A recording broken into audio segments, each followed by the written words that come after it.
Lieutenant Gray. What we're going to demonstrate for you is firing of 2 different cannons and a wall gun. So there will be a total of at least 4 shots, maybe a few more. So don't run away after the first thing goes boom or you'll miss all the rest of it. We had 2 different sized cannons here at Fort Loudon. We had the great guns, or the large guns, of which there were 12. And then we had swivel guns, which are the smaller guns like the one over here, which there were 6. At the time of the fort, they were all on carriages, like you see up here. The swivel guns were not actually mounted on the wall. They were mounted on carriages as well. The soldiers here probably found themselves never under attack by any major force at this fort, in no small part thanks to those cannons, because in order to attack a fort with cannons, you need to bring your own cannons, and it's a lot of work to get cannons here, as the soldiers at the fort found. So we'll talk about that in a little bit. About half of my cannon crew up here this time is new on the guns. So what we're going to do first is, this will seem a little slow because back then the commands were very simple. They were load and fire. That doesn't work as well with workers' comp.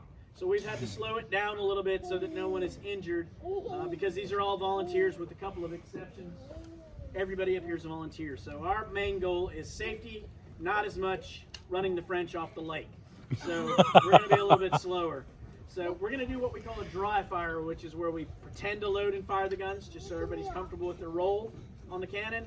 And then after that, we will actually begin loading and firing the guns for real. So this first round, there will not be any, the only boom you'll hear is the soldiers yelling boom when the cannon's supposed to go off. It's not near as exciting as it sounds. And then after that, we will actually fire the cannon.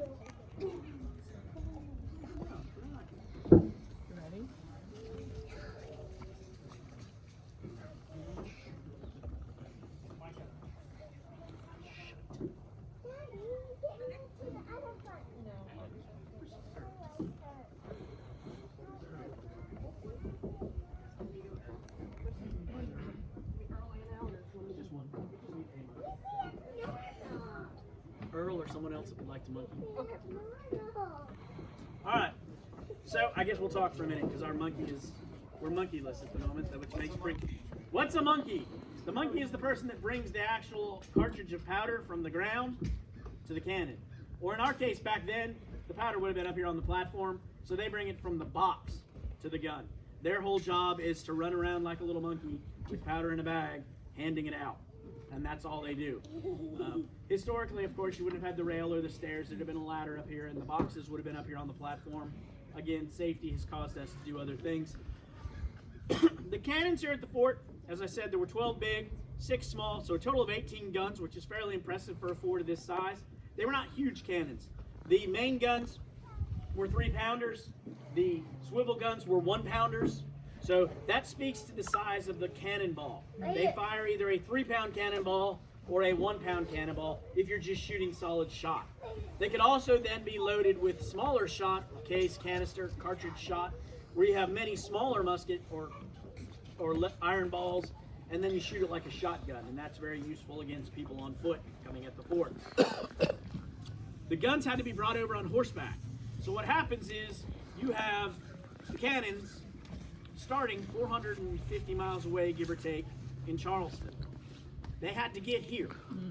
There were no wagon trains over the mountain, or wagon trails over the mountains, so they had to be brought over on horseback. So they would just strap this 500-pound cannon to the back of the horse, and he got to carry it over, or she got to carry it over the hill. Well, the problem with that is when you strap a cannon this way across the back of a horse that's going this way, they tend to catch things as they walk.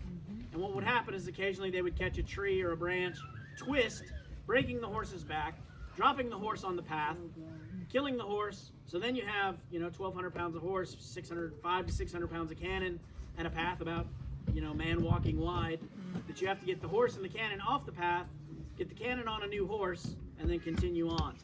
This whole process, normally it's about 10 days from here to the other side of the mountains by foot. On a horse, it's 7 to 10 days. That whole process took almost 2 months.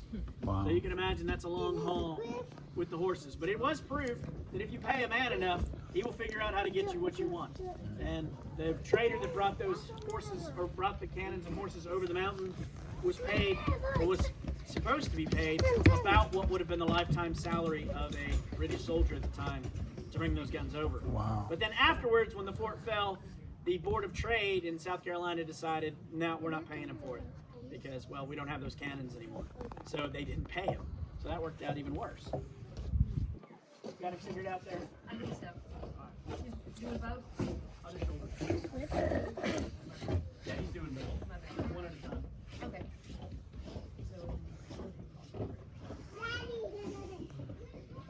Michael, stay with your group. Dakota, come back down here and stay with your family.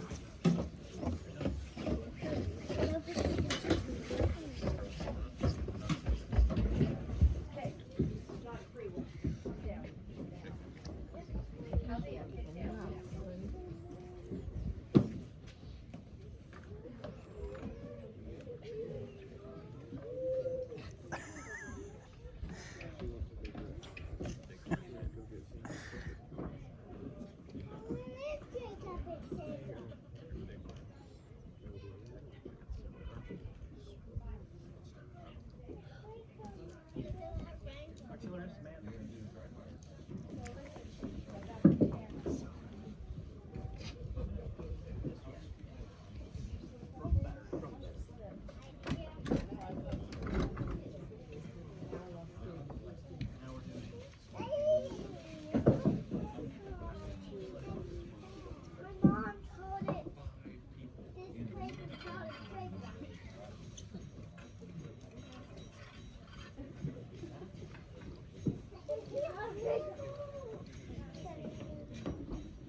Michael. Goodness gracious. Okay, you're not with your family. Get over here. Your group is right here.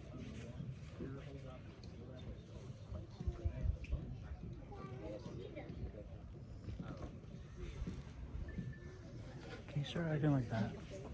Please?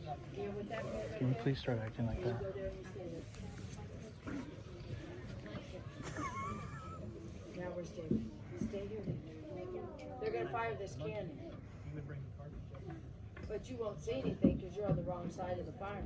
You have to go around. Then you can't hear what he says if you go around. Then you'll catch trains. Stay right here.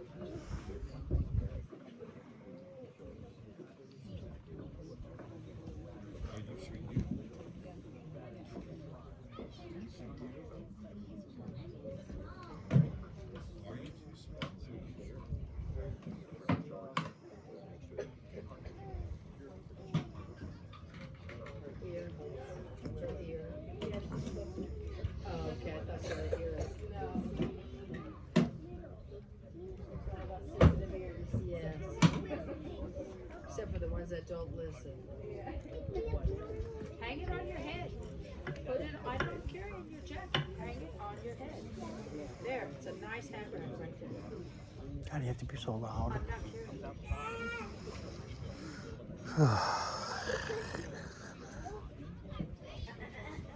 David, you be nice to Micah. This is his dad. Get your name. Yeah, but you don't leave him. I want one of those.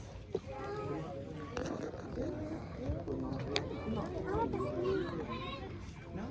Yeah, sometime. Maybe before.